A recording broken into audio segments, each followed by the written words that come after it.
Hi guys! Magandang araw! For today's mini vlog, this is the part 2 when we're at Treasure Troop Trece Martires. So let's go!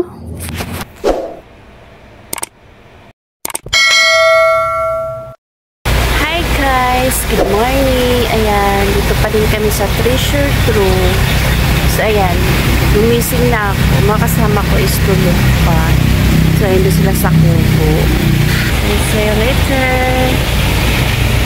So this is the view of Treasure Troop morning views. Ang ganda ng swimming pool, diba guys? And then ayan, may mga gamit pa kami diyan sinampay kasi basa namin yan kagabi. So ayan, so ang tahimik pa nila kasi tulog pa sila. So ayan, bumalik ako dito sa kwarto, tulog pa din sila. So see you later again. And finally, nagising na din kami lahat. Hi! So dito kami kakain guys. Ay yung lamisa pala is doon yung sa kainan. So nilipat lang namin kasi mainit doon banda. And this is the kwarto namin. So may aircon na din to siya. And finally, we're going to home. So, this is the view. So, wala na yung table dito. Binalik na namin. And then, this is our kubo. Ayan guys, oh, may pahay pa ako dyan.